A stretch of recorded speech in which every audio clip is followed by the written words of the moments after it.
In the early 1960s, when the world was buzzing with the success of compact cars like the Chevrolet Corvair, Pontiac naturally wanted to join the game. However, instead of launching a Corvair Clone as initially planned, Pontiac decided to go bold.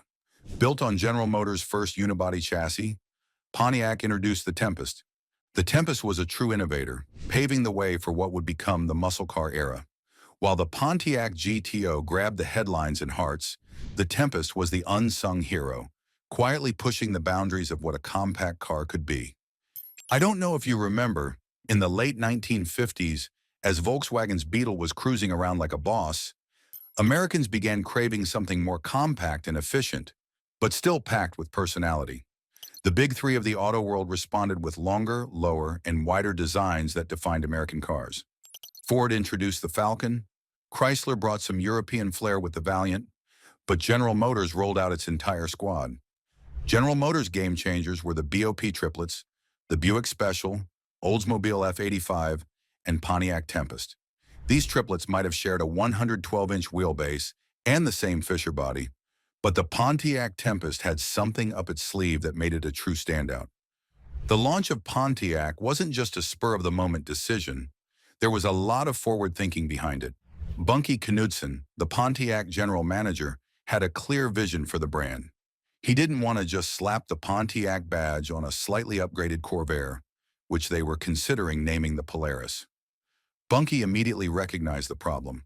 How could they justify a rear-engine, air-cooled car that didn't match the rest of the Pontiac lineup? And beyond that, how could they convince customers to pay an extra $500 to $1,000 just for the Pontiac name on what was basically a Chevy? Though Pontiac was clear about what they didn't want, along came John Z Delorean, who drove the idea into a groundbreaking Tempest. Getting the idea executed, the first standout feature of the Tempest was its unique drivetrain, which included a rear-mounted transaxle connected to the front engine by a torque shaft. This design was partly due to using the Corvair Floor Pan, which left no space for a conventional driveshaft. And you know, necessity is the key to innovation. Engineers came up with a genius solution: the rope drive system. The torque shaft, forged from high-strength SAE 8660 steel, was designed to be both flexible and durable.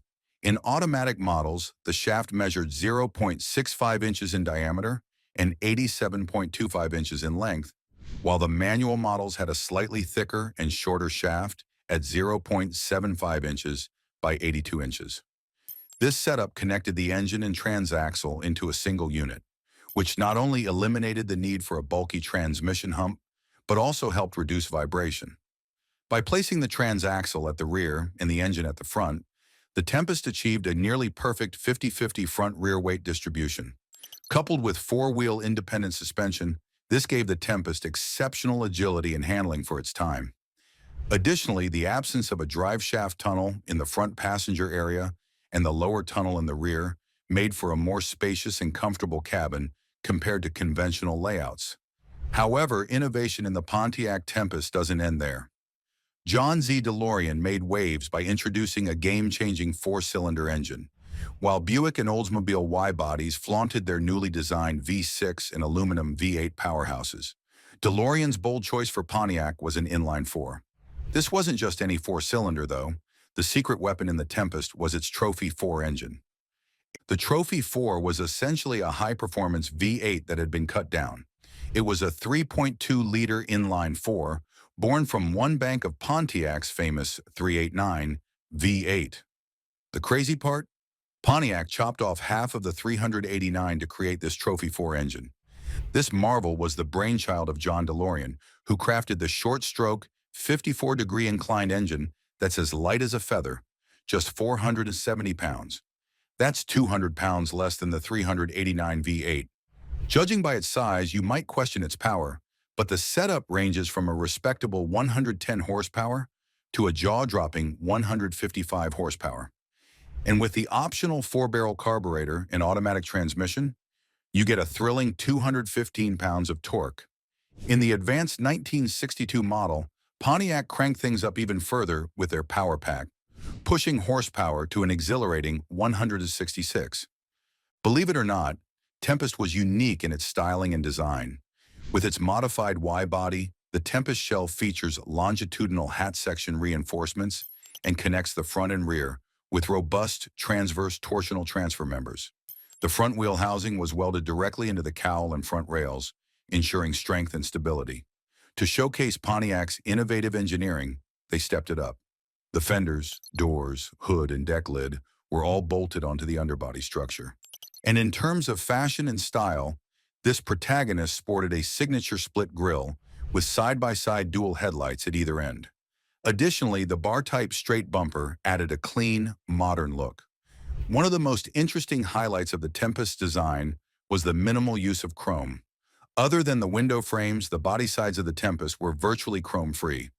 With a unique drive shaft and the innovative Trophy 4 engine, Pontiac hit the streets in 1961, undercutting the prices of many competitors.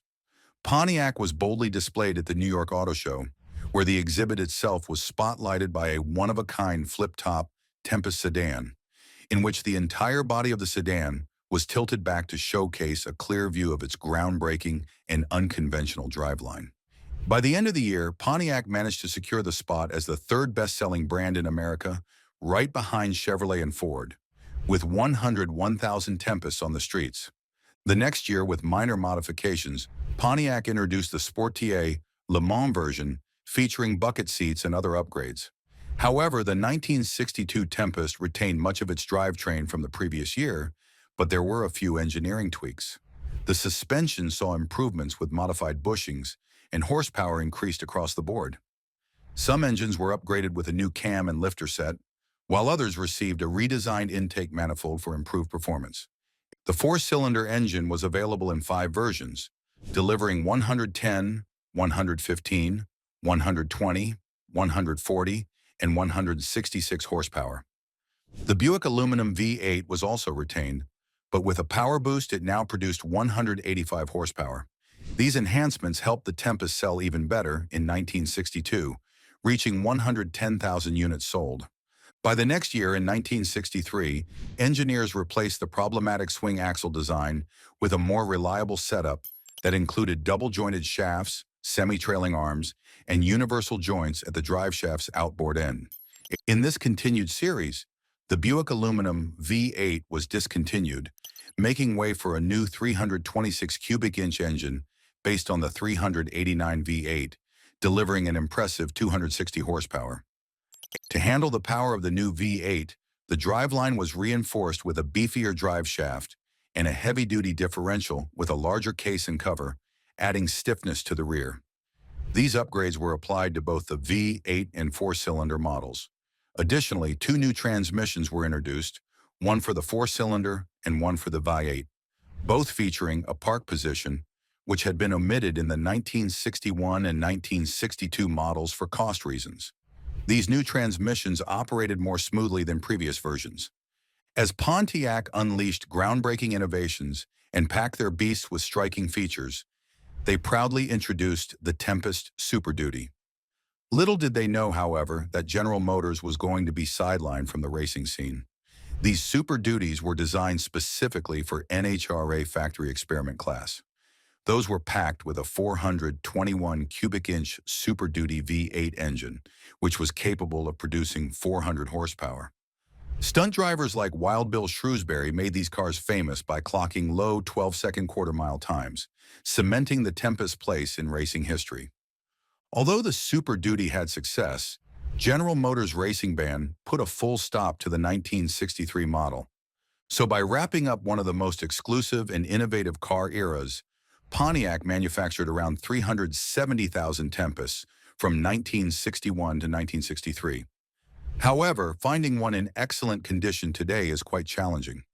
The original 1961 to 1963 models were a bold departure from the norm. Pontiac's approach was revolutionary. They created a vehicle with substantial modifications that weren't interchangeable with other General Motors models. This design choice made the Tempest a unique offering in the automotive landscape. But still, imagine if these early Tempests were made today. The engineering and design would likely be vastly different, reflecting modern technology and standards. The originality and forward thinking behind the Tempest make it a standout in automotive history. Hence, if you're fascinated by the Tempest's unique place in General Motors history and want to see more content on classic and innovative cars, give us a thumbs up and hit that subscribe button. Your support helps us bring more in-depth features and fascinating stories from the world of automobiles.